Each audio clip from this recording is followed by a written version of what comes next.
पेड़ काटने आए थे कुछ लोग हमारे गांव में, अभी धूप है ये कहकर बैठे हैं उसी पेड़ के छांव में। हीरे की तलाश है तो सोना को छोड़ना पड़ेगा। याद रखिएगा, अगर आपको दूर तक मंजिल पे जाना है तो विवर्तन छोड़ना पड़ेगा, इधर उधर का डिस्ट्रैक्शन छोड़ना पड़ेगा, तब जाके आप अपनी कामयाबी पर दूर तक पहुंचेंगे। You have to live better for the best. अपना घर छोटा लगे, अगर कभी अपना घर छोटा लगे तो एक बार पोंछा लगा के देख लेना, समझ में आ जाएगा। चमखम वही, दमखम वही, घरघाट वही है, तलवार पुरानी है पर काट वही है।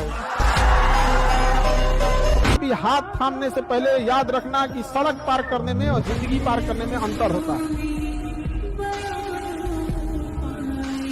सबसे ज्यादा बचा के रखना है ब्रेन, लेकिन आप लोग ब्रेन को बाहरी चोट नहीं देते हैं, अंदर अंदर चोट देते हैं, याद करते रहते हैं किसी किसी को। समझ में आ गया कि नहीं आ गया?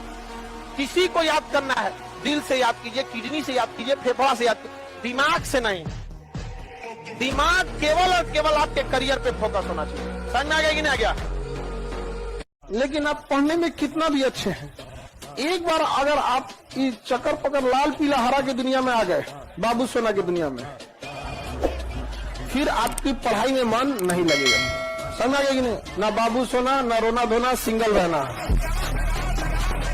उसको जाकर अपना प्रॉब्लम दूसरे को बताना ही नहीं चाहता, चाहे कितना भी करीबी हो। उसकी मम्मी भी रहेंगी, पूछेगी मम्मी, मान के चलिए किसी की टेंशन है, लड़का बताना ही नहीं चाहता, ये मेल की खराबी है, वो अपना टेंशन बताना ही नहीं चाहता है, वो खुद से सॉल्व करना चाहता है, अकेले रहना चाहता है। अब महिला का सबसे बड़ा समस्या, वो अपना प्रॉब्लम कम से कम 40 को बताना चाहती है। आप धोखा देके ये सोचिएगा कि ऊपर वाला आपको धोखा नहीं खिलाएगा, खिलाएगा।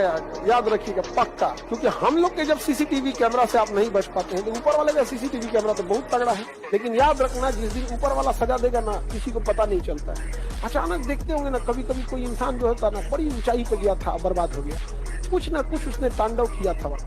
जो इंसान दिमाग से आगे बढ़ता है, जितना बूढ़ा होगा उसका इनकम उतना बढ़ेगा। लेकिन जो नहीं पढ़ाई किया, शरीर से मेहनत करेगा, तो जब तक जवान है तब तक तो पैसा कमाएगा, जितना बूढ़ा होगा उसका डिमांड घटते जाएगा, घटते जाएगा। आप अपने घर में कोई मजदूर लाएंगे, मजदूरी करने के लिए सोचेंगे यंग मिले, लेकिन अगर अपने के लिए अगर कोई डॉक्टर रखने जाएंगे तो सोचेंगे 40-50 साल का हो, उसको एक्सपीरियंस हो। एकदम नया 25-30 साल का डॉक्टर आप अभी पढ़ के निकलबे किया नया, लेकिन मजदूर रहेगा तो अरे 18 साल का लाओ, एकदम 20 साल का।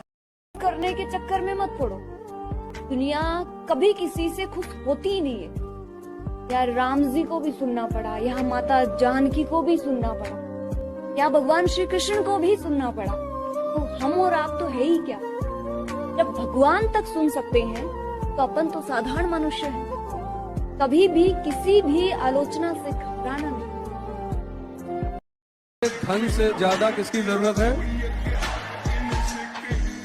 और रिस्क लो, बताओ मत किसी को क्या करना है। तुम्हारा प्लान, तुम्हारा गोल तुम्हारे साय को भी नहीं पता होना चाहिए। उल्टी सीधी बातें करो। क्या सोच रहे हो? सोच रहे हो लंदन खरीद ले, अच्छा, तो कुछ दिन बाद तुमको लोग निगलेक्ट करेंगे। तुमको शक्ति कभी बाहर से नहीं मिलेगी, कभी नहीं आई नहीं लोगों के पास। 80% लोग बाहर परेशान घूम टहल रहे हैं, खुद ही जीवन में कंफर्म नहीं है। पावर तुमको जब भी मिलेगी अंदर से मिलेगी।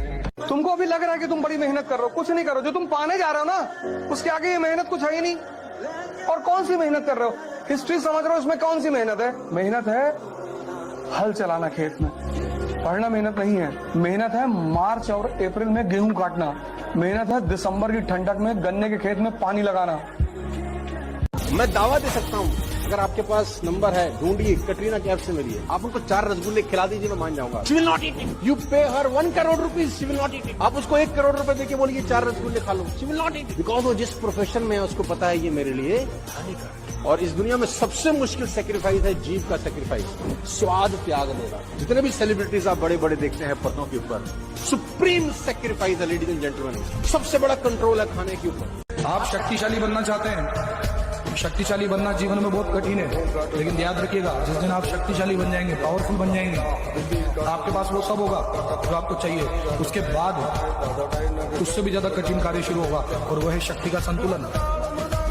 शक्ति कमाना, पावरफुल बनना, ये कठिन है सर, मानता हूं, लेकिन इससे कई गुना ज्यादा कठिन है उस पावर के मिल जाने के बाद, उस शक्ति के मिल जाने के बाद उसका बैलेंस बनाना। राम और रावण दोनों में यही फर्क है। भगवान राम अनंत शक्तियों के मालिक है, लेकिन फिर भी उनके पास शक्ति का संतुलन है। उनके माइंड में ये कतई नहीं है कि मेरे पास इतनी शक्तियां हैं या इतनी पावर है। रावण, उसको इसी चीज का अहंकार है कि उसके पास इस ब्रह्मांड की सबसे बड़ी शक्ति है। लास्ट में हुआ क्या? जिसने शक्ति का संतुलन बनाया, लोग उसकी पूजा करेंगे, उसकी इज्जत करेंगे। जिसने शक्ति का संतुलन बिगाड़ा,